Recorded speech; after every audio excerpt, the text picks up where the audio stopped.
हाँ जी बेटा, let us we start to read. जैसे जैसे बच्चे आते जाएंगे ज्वाइन होते जाएंगे। अपना टॉपिक स्टार्ट करते हैं।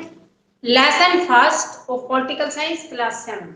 आज का जो हमारा टॉपिक है वो है लोकतंत्र के बुनियादी सिद्धांत।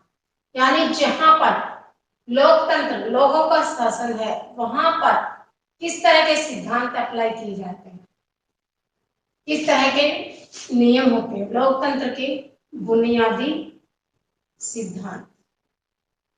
बेटा अपनी नोटबुक निकाल कर बैठिए, ठीक है, और बुक को भी खोलिए।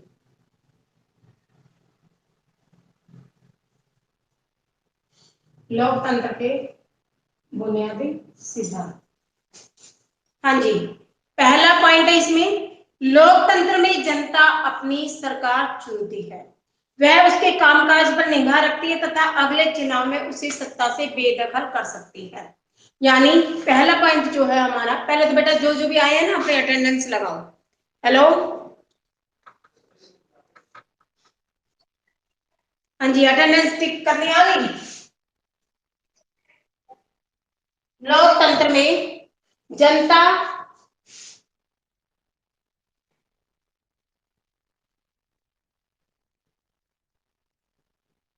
सरकार को चुनती है, सरकार जनता ही सरकार का चयन करती है। कैसे करती है? बार बार रोज ही आ रहा है इसका जिक्र। जनता ही सरकार को चुनती है। जनता अपने में से ही कुछ एक नेता को चुनती है और उन्हें चुनकर विधानमंडल तक भेजती है, जिसके कारण वो लोग जो चुनकर जाते हैं विधायिका में काम करें, चाहे वो कार्यपालिका में काम करें, चाहे वो न्यायपालिका में काम करें, जाते वो जनता की तरफ से चुनकर हैं। जो हमारे यहाँ पर संसद है उसके दो सदन, लोकसभा और राज्यसभा। कुछ मंत्री राज्यसभा में, कुछ लोकसभा में। तो जो लोग चुनकर हमने भेजे हैं मंत्री परिषद तक पहुंचाया जिन्हें, वो लोग जनता के प्रति जिम्मेदार होते हैं।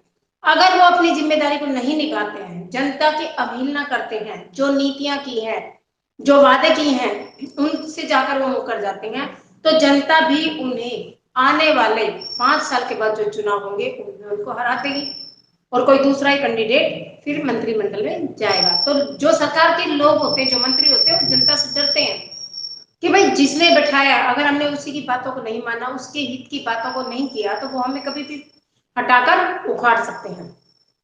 पहली विशेषता, पहला सिद्धांत क्या है कि लोकतंत्र में जनता ही सरकार को चुनती है।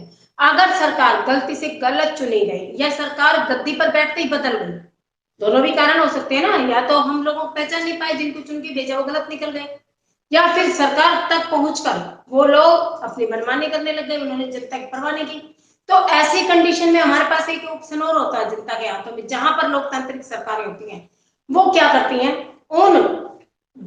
उस देश में हर 5 साल बाद चुनाव होते हैं, जहां पर भी लोकतांत्रिक गवर्नमेंट होती है। 5 साल के बाद जो चुनाव होंगे उन चुनाव में वो उस व्यक्ति को वोट ना दे, अपनी रजामंदी अपना समर्थन ना दे, तो किसी दूसरे व्यक्ति को देंगे। आने वाली हो सकती है दूसरी सरकार उससे बढ़िया काम करे। तो इस तरह से इसमें जनता ही सरकार को चुनती है और बदल सकती है। पहला सिद्धांत इसका समझ आ गया बेटा? हेलो, हाँ, फिर हम आते हैं, आप लिखते जाना सेकंड टॉपिक पर, सेकंड सिद्धांत पर। लोकतांत्रिक देश में समय समय पर चुनाव आयोजित किए जाते हैं। हर लोकतांत्रिक देश का अपना समय होता है कि कब चुनाव होंगे। किसी देश में 4 साल के बाद होते हैं, किसी में 5 साल के बाद होते हैं, किसी किसी में 6 साल के बाद भी होते हैं। तो हमारे देश में हर 5वें वर्ष लोकसभा व विधानसभाओं के चुनाव होते हैं। दूसरा सिद्धांत क्या है? लोकतांत्रिक देशों में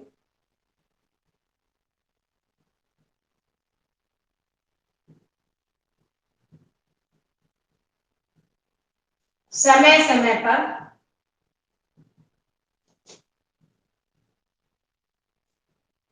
चुनाव होते हैं।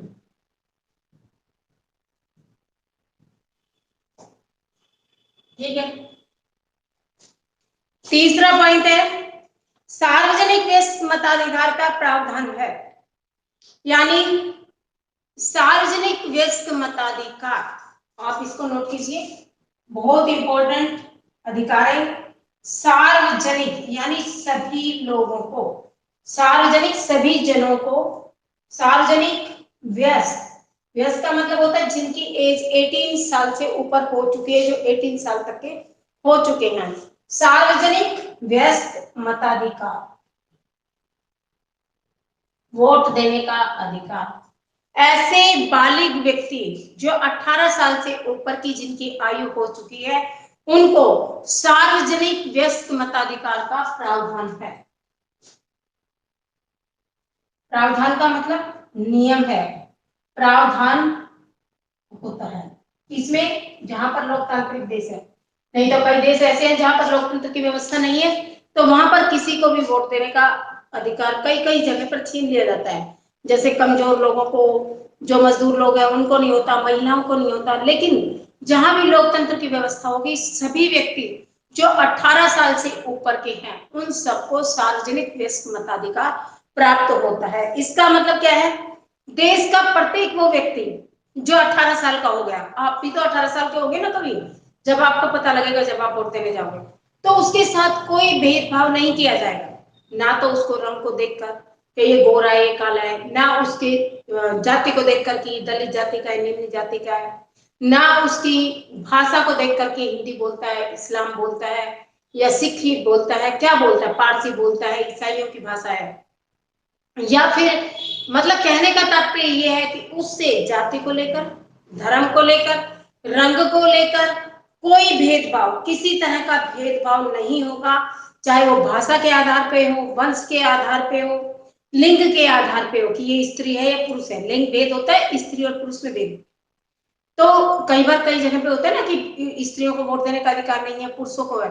लेकिन जहां पर भी लोकतांत्रिक व्यवस्थाएं होंगी, आप ये बात दिमाग में रखना, वहां पर सार्वजनिक व्यस्क मताधिकार प्राप्त होगा। ये वाला कौन सा, सार्वजनिक व्यस्क मताधिकार। आपसे कोई पूछ ले इस मताधिकार का क्या अर्थ है, तो आप कह सकते हो सार्वजनिक व्यस्क मताधिकार वो अधिकार होता है जिसमें 18 साल से अधिक आयु का व्यक्ति जो भी हो गया होता है, बालिग होता है, उसको वोट डालने का अधिकार होता है। बिना किसी भेदभाव के उसको राजनीतिक समानता प्राप्त होती है। देखो समानता कई तरह की होती है। आर्थिक समानता, अर्थ से जुड़ी हुई, धन से जुड़ी हुई, पैसे से जुड़ी हुई, जिसको हम कहते हैं कि अमीर और गरीब का अंतर खत्म कर दिया जाए, सभी को बराबर अवसर दिए जाए रोजगार के क्षेत्र में। सामाजिक समानता, समाज में बराबरी का दर्जा हो, कोई ऊंच नीच नहीं हो, कोई भाषा के आधार पर भेदभाव नहीं हो, किसी और चीज को लेकर कोई भेदभाव नहीं हो। इसी तरह से यहाँ पर है सार्वजनिक व्यस्क मताधिकार का प्रावधान, यानी उससे वोटों के आधार पर कोई भेद नहीं हो। अगर वो एक देश का नागरिक है, उसमें रहते हैं, तो उससे कोई पक्षपात नहीं होना चाहिए। उसको राजनीतिक समता, राज्य की तरफ से समानता मिलनी चाहिए वोट के अधिकार के लिए। क्लियर बेटा, समझ आ रहा है आपको? तो वो कहलाता है सार्वजनिक व्यस्त मताधिकार। देश के प्रत्येक व्यस्त, व्यस्त का मतलब होता है जवान, जो 18 साल से ऊपर हो गया वो व्यस्त कहलाता है। उसके साथ किसी भी भेदभाव को किए बिना उसे वोट देने का अधिकार हो, वही सार्वभौम व्यस्त मताधिकार कहलाता है, वही राजनीतिक समता कहलाता है। क्लियर इतना? उसके बाद हमारा नेक्स्ट टॉपिक चलेगा, नेक्स्ट पॉइंट सॉरी, सरकार संविधान के दायरे में रहकर काम करती है। प्रत्येक लोकतांत्रिक देशों का एक संविधान होता है और सरकार को संविधान के दायरे में रहकर काम करना पड़ता है।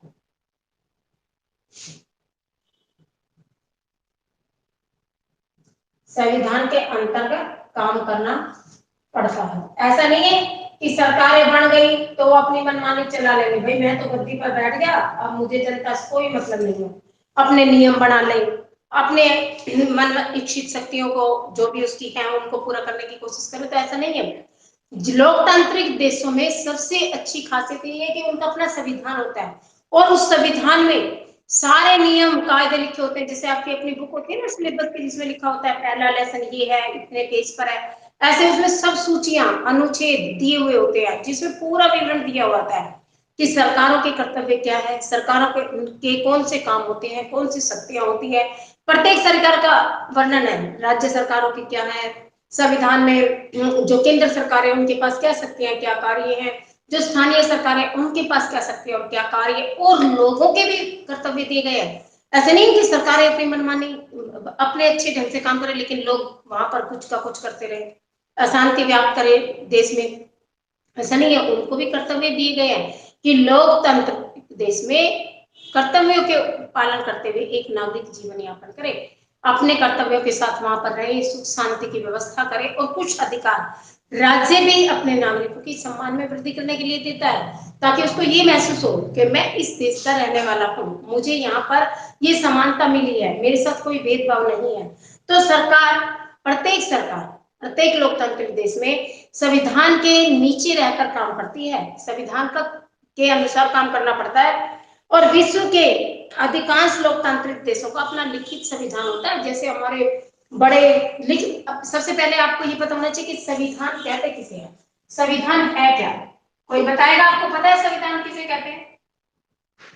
हाँ जी, पता है बेटा किसी को? हम बार बार एक ही चीज को गा रहे हैं, संविधान संविधान संविधान, तो संविधान का अर्थ पता है आपको क्या है, किसे कहते हैं? कोई बताएगा? नहीं, संविधान एक लिखित, ये जो संविधान है ये एक लिखित नियमों का समूह है। इसमें सारे नियम लिखे जाते हैं, ऐसी किताब है, लिखित नियमों का समूह है। संविधान एक तरह से लिखित नियमों का समूह, यानी उसमें सब कुछ लिखकर छोड़ा जाता है। जीवित आलेख भी कहा गया संविधान को। तो एक बड़ी मोटी किताब होती है, इसको हम और आप नहीं खोल सकते, सर्वोच्च न्यायालय के पास एक पावर होती है। अगर हमें कोई अधिकार, कोई शक्ति देखनी है, हम तो नहीं देख सकते, हमारे जो नेता हमने प्रतिनिधि के रूप में चुनकर भेजे हैं वो उस चीज को जान सकते हैं। संविधान एक मोटा एक शास्त्र होता है, जैसे हमारे रामायण और महाभारत होते हैं, उससे भी मोटी एक किताब होती है। जीवित आलेख होता है जो संसद में रखा जाता है, जिसमें सरकारों से संबंधित जितने भी काम होते हैं वो सब लिखे होते हैं, न्यायालयों से संबंधित जितने भी काम होते हैं वो सब लिखे गए हैं। सरकारें कैसे चुनी जाएंगी, कितने साल के लिए चुनी जाएंगी, उनकी क्या शक्तियां होंगी, उनके क्या कार्य होंगे, सब नागरिकों के क्या कर्तव्य होंगे, क्या अधिकार होंगे, किस तरह से उनको, किस संविधान में क्या नियम होंगे, कौन सी सहूलियत होंगी। और देखो ये संविधान को जीवित आलेख भी कहा गया है। जीवित आलेख यानी जिंदा आलेख, जिंदा किताब, जिसके अंदर हम कभी भी चाहे किसी भी चीज को हम जोड़ सकते हैं। अगर समय की डिमांड हुई, हमें लगा कि ये चीज गलत हो रही है, तो उसको संविधान में शामिल करना पड़ेगा, लिखना पड़ेगा, फिर उस चीज को अप्लाई होगी। लेकिन इतना आसान नहीं है। संविधान को बनाने में देखो 2 वर्ष 11 महीने 18 दिन लग गए थे। कितने लोगों ने, आपने पढ़ा था 6th क्लास में था ये चैप्टर, 8th में आएगा। कितने लोगों ने संविधान को बनाने में, कितने ही लोगों ने कितने सालों कितने महीनों काम किया। हर बात पर बार बार विचार किया गया कि ये चीज जनता के लिए ठीक होगी कि नहीं होगी, तो उसमें हर चीज को जोड़ा जाता है जो भी जनता की भलाई के लिए हो। क्योंकि जब जनता नेता बना रही है तो उन नेताओं को काम करना पड़ता है जनता के लिए। और संविधान में भी, संविधान किसके लिए बन रहा है? लोकतंत्र के लिए, जीवन आराम से बिता सके लोग। तो संविधान में भी ऐसे कोई कठोर, हाँ कोई अपराधी है, कोई दंडित व्यक्ति है, देशद्रोही है, भ्रष्टाचारी है, तो उसके लिए न्यायालय के एक अलग से अधिकार दिए गए, अलग से उनके कार्य दिए गए कि वो कैसे उन चीजों का समाधान करे, क्या क्या दायरे होने चाहिए। सब चीजें संविधान में लिखित है, नहीं तो कोई भी नहीं मानेगा। सब विवरण दिया गया होता है, इतने पेज पर ये अनुच्छेद है, ये अनुसूची है, ये धारा है, सब पूरा लिखा जाता है। अभी आप छोटे हो ना, आपकी छोटी क्लास है इसलिए इतना डिटेल में नहीं है ये चीजें। आप इतना जान लो कि संविधान एक किताब का नाम है जिसमें सारी चीजें लिखी जाती है। जैसे कि आपके सिलेबस से रिलेटेड जो भी किताबें हैं, आपके मान लो एसएस की किताब है, बाहर फ्रंट पेज पे लिखा जाता है फर्स्ट लेसन या सेकंड लेसन इतने पेज पे होगा, लेसन का ये नाम है, इसके इतने टॉपिक बनेंगे, इसके इतने क्वेश्चन बनेंगे, सब चीजें लिखी हुई है। ऐसे ही संविधान बड़े लेवल पे काम करता है, वो पूरे देश के लिए है, तो उसमें चीजें और ज्यादा जुड़ गई। संशोधन का मतलब होता है बदलाव करना। हम किसी भी संविधान में संशोधन कर सकते हैं अपनी सहूलियत के अनुसार। जब लगती है, लेकिन इजी नहीं है इतना जितना मैं बोल रही हूँ और आप लोग सुन रहे हो। इस संविधान की प्रक्रिया बहुत जटिल है। इसको बनाने में इतना टाइम लगा तो इसको जोड़ने में, इसको कोई नियम को हटाने में बहुत टाइम लगता है। इसलिए हर चीज को बहुत बार सोच विचार के निचोड़ निकाल के ही संविधान में परिवर्तन जोड़ा जाता है या हटाया जाता है। आइए अपने टॉपिक पर आते हैं। विश्व के अधिकांश लोकतांत्रिक देशों का अपना लिखित संविधान होता है, मुंह जबानी नहीं कि संविधान का ये नियम है, ऐसे तो कोई नहीं मानेगा। बाकायदा लिखा होता है। लिखित चीज को संसद में रखी हुई एक रिस्पेक्टेड चीज है, उसको कोई नकार नहीं सकता है। सरकार के तीनों अंगों अर्थात विधायिका, न्यायपालिका और कार्यपालिका, तीन अंग हैं सरकार के, और तीनों के बीच में अधिकारों का स्पष्ट विभाजन होता है। कहां पर? लोकतांत्रिक देशों में। सरकार के तीन अंगों में, तीन अंग कौन कौन से? सबसे पहले विधायिका जो कानून बनाती है, कानून निर्मात्री सभा है। दूसरी है कार्यपालिका जो उन कार्यों को लागू करती है, और तीसरी है न्यायपालिका।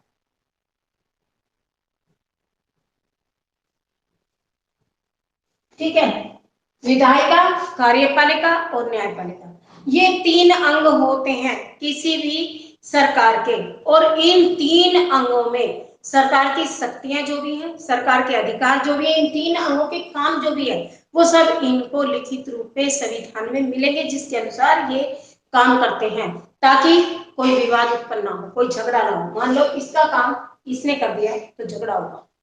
मेरा काम है इसको पढ़ाना है, अगर मैं बार बार इंग्लिश की क्लास में जाकर इंग्लिश वाले टीचर को डिस्टर्ब करती हूँ, बार बार उसके किसी न किसी काम में रुकावट डालती हूँ, हर पीरियड में पहुंच जाती हूँ, तो वो डिस्टर्ब फील करेगा और कभी ना कभी आपस में कहा सुनी होगी। तो इसी तरह से ये अंग है, एक दूसरे को मतलब अनर्थक बिना बात किसी के काम को डिस्टर्ब नहीं कर सकते हैं। हाँ, जहां लगेगा कि एक अंग अपने आप को ज्यादा कुछ बना रहा है, ज्यादा प्रभावशाली बनाने की कोशिश कर रहा है, जबरदस्ती लादने की कोशिश कर रहा है अपने अधिकार, तो वहां पर ये अंग एक दूसरे की रोक टोक कर सकते हैं, वो भी नियम और दायरे में रहकर। ऐसे एक दूसरे के हस्तक्षेप नहीं कर सकते हैं। तो लोकतांत्रिक देशों में सरकार के तीन अंगों में विधायिका, कार्यपालिका और न्यायपालिका में अधिकारों का विभाजन होता है।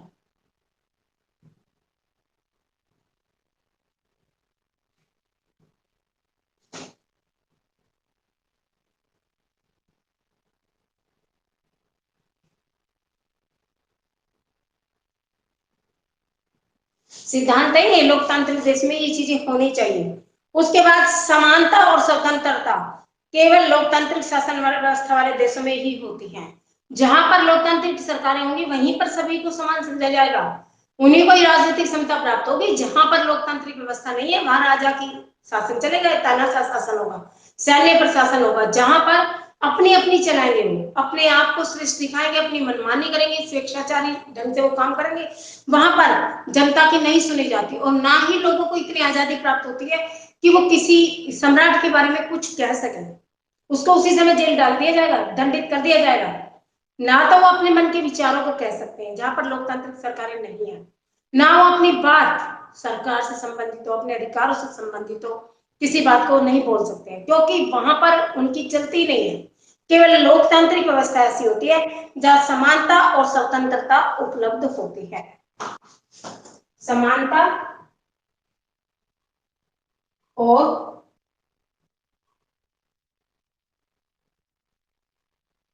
स्वतंत्रता प्रदान होती है।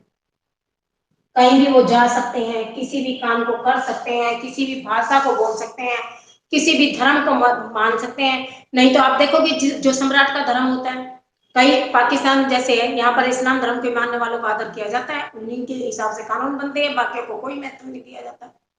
इसी तरह से कई और भी देश हैं जो मजहब के आधार पर चलते हैं। वो कौन से देश है?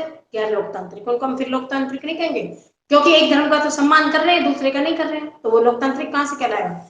लोकतंत्र ही एक ऐसी व्यवस्था है जिसमें सभी धर्मों का आदर किया जाता है, सभी को समानता होती है, चाहे वो छोटा बड़ा। एक मान लो किसी ने कुछ गलत काम कर दिया, भ्रष्टाचार के आरोप में ही पकड़ा गया, चाहे वो कितना ही बड़ा नेता है, उसको जेल होगी, उसकी न्यायालय से बार बार उसकी पेशियां पड़ेंगी, जो भी उसके प्रावधान है सजा मिलेगी। लेकिन और चाहे वो एक आम आदमी है, अगर वो उसने भी कुछ ऐसा किया तो उसको सेम सजा। न्यायालय की दृष्टि में सभी समान है। देश में रहने वाला नागरिक, चाहे आम आदमी हो, चाहे एक नेता हो, चाहे वो किसी बड़े प्रशासनिक अधिकारी के पद पर हो, चाहे वो किसी छोटी सी नौकरी में हो, सबके साथ समान व्यवहार किया जाता है। सभी की आजादी को ध्यान में रखते हुए सभी की स्वतंत्रता है इतनी कि वो अपनी बात को कह सके, आजादी से जीवन जी सके। नहीं तो ऐसे ऐसे देश हुए जहां पर लोग अपनी बात को कहते हुए डरते थे, अपने आप को ये शो करते हुए डरते थे कि वो इस देश में एक सम्मानजनक स्थिति में जी रहा है। आपने एडोल्फ हिटलर का लेसन 9th क्लास में आएगा जब देखना, कितना उसने लोगों को परेशान किया था। उसने मौत के घाट उतरवा दिए थे क्योंकि वो यहूदियों से नफरत करता था। उसने अपने राज्य में एक यहूदी लोग नहीं छोड़े, उनको कहीं कहीं ले जाकर मार दिया जाता था। तो ऐसे भी मतलब सम्राट हुए हैं जिन्होंने अपनी तानाशाही चलाई। लेकिन लोकतांत्रिक व्यवस्था में ये सुख है कि वहां पर कोई ऐसे किसी को प्रताड़ित नहीं कर सकता, ये उसका सिद्धांत है। इसीलिए तो लोकतांत्रिक व्यवस्था को सबसे अच्छा माना गया, सबसे अच्छा बताते हैं। ठीक है ना, समझ आ रहा है बेटा आपको? हाँ। उसके बाद लोकतांत्रिक शासन व्यवस्था में विपक्ष की भूमिका अत्यधिक महत्वपूर्ण होती है। इसमें अगर कोई सरकार बना लेता है, जीत जाता है, तो उसकी तो सरकार बन गई, वो तो किसी ना किसी मंत्रिपरिषद में आ ही जाए।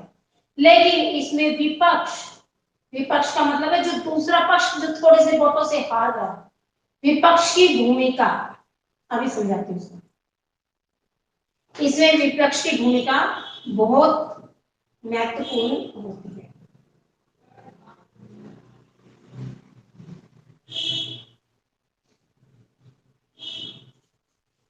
ठीक है, क्यों होती है? क्योंकि देखो, एक हमेशा जब भी दो दल लड़ते हैं चुनाव, ध्यान से सुनना, विपक्ष किसे कहते हैं? आपस में दो या दो से ज्यादा दलों के बीच में चुनाव की प्रक्रिया होती है, तभी तो हार जीत का पता लगेगा, कौन हारा कौन जीता। अगर एक ही दल है तो उसी की सरकार बनती रहेगी, फिर तो हार जीत का कोई मैटर ही नहीं होता। विपक्ष वो कहलाता है जो थोड़े से वोटों से हार गया और सत्ता में नहीं आ पाया, उसकी अपनी सरकार नहीं बना पाया। तो ऐसा नहीं उसका रोल खत्म हो गया, वो विपक्ष में बैठेगा, विपक्ष की भूमिका को निभाएगा और जिनकी सरकार बनी है उनकी आलोचना करेगा, उनकी नीतियों को लोगों तक पहुंचाएगा, उनके हर काम में वाद विवाद करेगा, उसकी हर अच्छाई बुराई में उसके जो निचोड़ है उसको जनता तक लाएगा, चाहे वो मीडिया के थ्रू लाए, चाहे पेपर के थ्रू लाए, चाहे कैसे भी लाएगा। एक एग्जांपल देती हूँ, मोदी जी की सरकार है लेकिन विपक्ष में कौन है? कांग्रेस, राहुल जी की, सोनिया जी की। तो आप देखते हो आए दिन राहुल गांधी मोदी जी के बारे में कुछ कुछ बोलते रहते हैं, उनकी नीतियों की आलोचना करते हैं, कभी जैसे कुछ भी उन्होंने नया किया उसके लिए वो बोलते हैं। और ऐसे ही मोदी जी के जो भी मंत्रिमंडल के लोग हैं वो विपक्ष की पार्टी के बारे में बोलते हैं। तो इससे क्या होता है, एक दूसरे से दोनों डर कर काम करते हैं कि भाई मैंने जरा सा कुछ कर दिया तो ये मेरी बात को उछाल देंगे, मेरी बात को लोगों तक पहुंचा देंगे। तो ऐसा कोई गलत काम मुझसे ना हो, क्योंकि उनको पता है एक आंख हमें देख रही होती है विपक्ष की, और जरा सी चूक होते ही वो सारी हमारी बुराइयां कर देंगे। इसलिए वो बहुत संभल संभल के काम करते हैं, अपनी कमियों को कम से कम करने की कोशिश करते हैं, अच्छे से अच्छी नीतियां बनाते, अच्छी से अच्छी योजनाएं बनाते ताकि किसी को वहां पर कुछ कहने की जरूरत महसूस ना हो। फिर बार बार विपक्ष अपनी भूमिका निभाता है, बार बार वो सरकार के काम में कमियां निकालता है, सरकार के जो भी काम होते हैं उनके बारे में लोगों को अवगत कराता है, उनकी नीतियों के बारे में बताता है, तो लोगों को सरकार के जो भी काम है, कार्य प्रणाली, उसके बारे में ज्ञान होता रहता है। और जो सरकार है वो भी डर के काम करती है कि कई लोगों को हमारी इन बातों से विपक्ष के थ्रू पता ना लग जाए।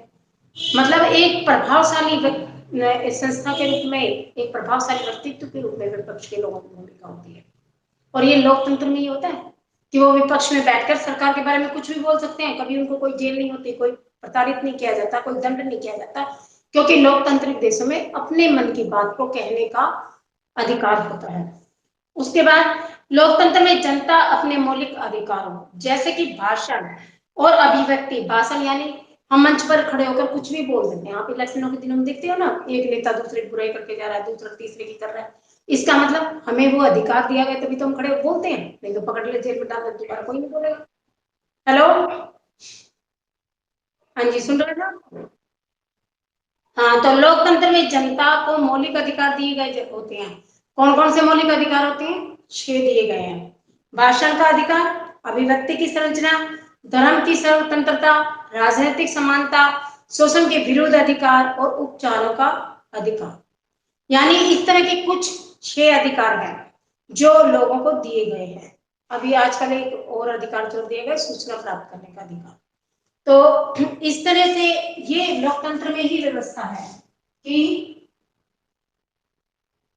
लोगों को कुछ विशेष, इन अधिकारों को हम मौलिक अधिकार कहते हैं। क्यों? क्योंकि ये मूल अधिकार होते हैं, एक नागरिक के जो उस देश में रहता है उसको मिलने ही चाहिए, एक नागरिक होने के नाते लोगों को कुछ विशेष मौलिक अधिकार प्राप्त होते हैं। कौन कौन से होते हैं मौलिक अधिकार? मूल अधिकार जो सभी को चाहिए। हाँ, अपने किसी भी बात को कह सके। प्रेस का अधिकार, प्रेस वो नहीं जो प्रेस हम करते हैं वो वाले नहीं, प्रेस कहते हैं हम जो अखबार वगैरह छपते हैं, किताबें न्यूज वगैरह छपती हैं जिससे, वो प्रेस होती है। उसमें हम किसी भी बात को छाप सकते हैं, किसी की आलोचना कर सकते हैं, प्रशंसा कर सकते हैं, अपनी बात को रख सकते हैं, कह सकते हैं, मीडिया के द्वारा पहुंचा सकते हैं। स्वतंत्रता का अधिकार, हम कहीं भी आ जा सकते हैं, कहीं। आज मैंने बिजली की दुकान खोली, मेरा काम नहीं चला, मैं कपड़ों का काम कर सकता हूँ, अपने व्यवसाय को चेंज कर सकता हूँ। आज मैं हरियाणा हूँ, मेरा काम यहाँ हल्का चल रहा है, मुझे ये रास नहीं आया, मैं उत्तर प्रदेश में जाके रह सकता हूँ। मतलब कोई भी कहीं भी रह जाए, कुछ भी व्यापार करे, कुछ भी धर्म माने, कोई भी भाषा बोले, सबको हर तरह की स्वतंत्रता है वो लोकतांत्रिक देश में। अपने मौलिक अधिकारों को, जैसे धर्म की स्वतंत्रता, अपने धर्म को लेकर, हमें हिंदू धर्म के लोग हैं तो हम अपने भाई पूजा पाठ करें, मंदिर बनाए, भागवत सुने, रामायण पढ़े, कुछ भी, हमें कोई डिस्टर्ब नहीं करेगा। क्यों? क्योंकि हम धर्म में तो इस राज्य में रहते हैं। अगर हम रहते पाकिस्तान में तो हमें बार बार बाधा डालते। इसी तरह से यहाँ पर जो भी लोग बाहर के हैं, चाहे वो किसी धर्म को मानते हैं, लेकिन उनको प्रताड़ित नहीं किया जाता। धर्म संबंधी उनको हर मामले में छूट है। मुसलमान लोग होते हैं, अपनी नमाज पढ़ते हैं, अपनी ईद करते हैं, कोई उनको रोकता टोकता थोड़ी है, बल्कि हमारे जैसे लोग भी उनको गले मिलते हैं। इसी तरह से सिख लोग हैं, गुरुद्वारा में जाते हैं, अपनी पूजा पाठ करते हैं, अपने गुरु ग्रंथ साहिब का जो भी उनके भजन होते हैं, जो भी उनकी वाणी होती है, उसको पढ़ते हैं, सुनते हैं, देखते हैं। इसी तरह से ईसाइयों का। तो कहने का तात्पर्य ये है कि ये एक लोकतांत्रिक देश है और सबसे अच्छी व्यवस्था है, इसीलिए लोग यहाँ पर सुखी हैं। अदरवाइज लोगों का ऐसे ऐसे देश भी हैं जहां पर गैर लोकतांत्रिक व्यवस्था होती है तो घुट कर लड़ने की नौबत आ जाती है। हर समय उनको मूल अधिकार तो दूर, प्रताड़ित किया जाता है, सम्माननीय दृष्टि से नहीं देखा जाता। आज हम इतना ही पढ़ेंगे, काफी लंबा टॉपिक हो गया है, ठीक है। कल हम इसके एक एक जो तत्व हैं उनके बारे में अध्ययन करेंगे। आज के लिए इतना ही बहुत है। ये ब्लैक बोर्ड से उतार लेना, इसकी पिक में भेज दीजिए आपको, ठीक है। Hello, hello.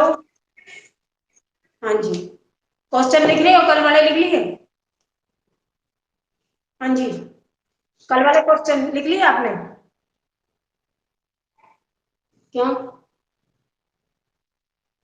बेटा? कल वाले क्वेश्चन में ना 2-3 क्वेश्चन थे कल, मेरे पास थोड़ा सा काम ज्यादा था, टाइम नहीं लगा, इसलिए मैंने बुक में ही निशान लगवाई। बुक में निशान लगवाई है मैंने। पहला, दूसरा और तीसरा 3 क्वेश्चन करवाए थे। क्वेश्चन पीछे से देख लेना। और आंसर के लिए मैंने बुक का पहरा भेजा है जिसमें मैंने टिक कर दिया है। फर्स्ट क्वेश्चन यहाँ से यहाँ तक है, कल भेजा था कल। सेकंड क्वेश्चन यहाँ से यहाँ तक, थर्ड क्वेश्चन यहाँ से आज मैं लिख के भेजूंगी। कल तो मैंने लिखे नहीं थे, मैंने सोचा कि आपका काम डिस्टर्ब ना हो, रोज के रोज 2-3 क्वेश्चन चले जाए, तो बुक में इजीली मिल जाए सीधे सीधा। अगर थोड़े से भी घुमावदार होते, सीधे से नहीं मिलते, तो फिर मैं लिख के भेजती, इसलिए मैंने वो लिख दिया। ठीक है बेटा, आज देख लेना उस टॉपिक को खोल के, सीआरएफ पे जाना, उस काम को देखना, समझ में नहीं आए तो फिर से मेरे से पूछ लेना। हालांकि 3 क्वेश्चन पीछे से ले लेना, आंसर आगे मैंने टिक कर रखे हैं, बाकायदा लिख रखा है। पहला क्वेश्चन यहाँ से यहाँ तक है, दूसरा क्वेश्चन यहाँ से यहाँ तक, और तीसरा यहाँ से यहाँ तक, 3 ही क्वेश्चन लिखे, सिंपल सीधे लिखे हुए थे इसलिए दे दिए, अदरवाइज तो मैं लिख के ही देती। उतार लेना उन क्वेश्चनों, ठीक है। ये ब्लैक बोर्ड पे यहाँ लिखवाऊं या वहां से ले लोगे? हेलो, यहाँ लिखूं या वहां से ले लोगे? आप लेने की कोशिश करो, वहां से ले लो तो ठीक है, नहीं तो मुझे बताना, मैं करवा दूंगी, ठीक है। समझ आ जाए इजीली उतार लो तो ठीक है, नहीं फिर मुझे बताना, मैं फिर दोबारा उसके भी क्वेश्चन लिख कर भेज दूँ। सिंपल है बिल्कुल, सामने ही सामने क्लियर दिए हुए थे, इसलिए मैंने वहां से निशान लगाया। कुछ थोड़ा बहुत सेल्फ डिपेंड होना भी तो सीखो ना, खुद से भी तो करना सीखो। ऐसे पका पकाए मिल जाएगा सब कुछ, ऐसे कि ऐसे मैंने भेज दिया आपने उतार लिया, तो आप मेहनत कहाँ करोगे? ठीक है बेटा। और डेली क्लास लो, पहले अटेंडेंस लगा दो अपनी, जो जो भी आई लगा दी। हाँ जी,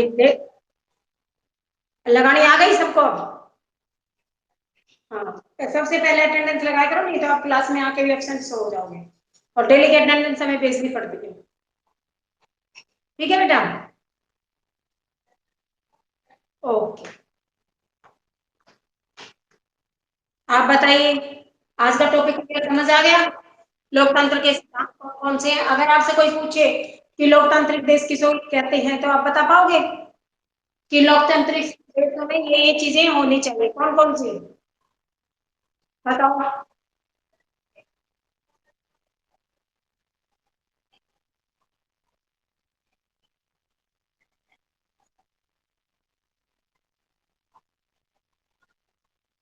हाँ शाबाश, और बताओ।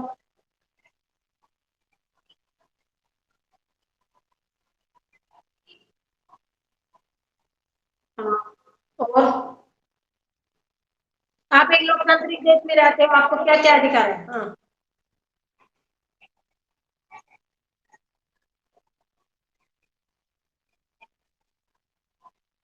हाँ, संविधान के नियमों के आधार पर उसे काम करना पड़ेगा, और हाँ हटा सकते, कैसे हटाएंगे? सीधा पकड़ के कुर्सी से खींच देंगे?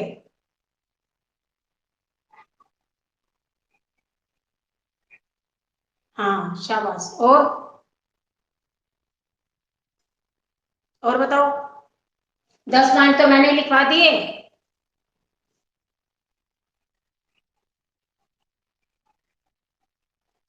हाँ, जनता द्वारा चुनी जाती है, सबसे मेन विशेषता है, जनता अपने प्रतिनिधि के रूप में मंत्रियों को चुनकर आगे भेजती है, जो जाकर राज्यसभा में होते हैं, कुछ कुछ लोकसभा में, और एक विधायिका का निर्माण करते हैं, कार्यपालिका को कार्य करने पर मजबूर करते हैं। और बताइए, क्या बात। हाँ। हाँ, अच्छा पढ़ रहे हो, इसका मतलब सुनते हो ध्यान से, ऐसे नहीं है बड़ी क्लासों में जैसे बच्चे इग्नोर करते हैं, ऐसे नहीं कर रहे हो, ठीक है, वेरी नाइस, हैप्पी। और बताइए, आपको कोई प्रॉब्लम कहीं किसी तरह की? बेटा जहां से समझ में नहीं आया ना, रोक कर उसको दोबारा पूछा करो कि मैडम ये चीज समझ में नहीं आई, इसको दोबारा बता दो, मैं दोबारा बताऊंगी, वो चीज क्लियर हो जाएगी माइंड में। आप कितना ही याद करने की कोशिश करो, क्वेश्चन को याद करोगे हो जाएगा एक बार, फिर भूल जाओगे। अगर आपने उस क्वेश्चन को समझ के कर लिया तो वो आपको 10वीं तक भी याद रहेगा। और ऐसे तो ऐसी चीजें, छठी से 10वीं तक टॉपिक लंबे लंबे लंबे लंबे होते चले जाएंगे, चीजें वही होती हैं। जो एक बार माइंड में अच्छे से बैठ गई, वही थोड़ी सी बड़ी बड़ी होती चली जाएगी। लेकिन अगर छोटी चीज समझ में नहीं आई तो बड़ी तो आपको बिल्कुल भी कैसे भी नहीं आएगी। हम्म। कौन से? चैप्टर 5 ज्योग्राफी के?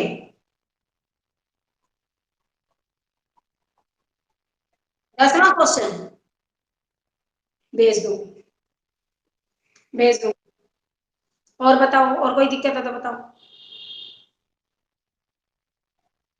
ठीक है, ज्योग्राफी का पांचवें लेसन का 10th क्वेश्चन। हाँ ठीक है, भेज दो।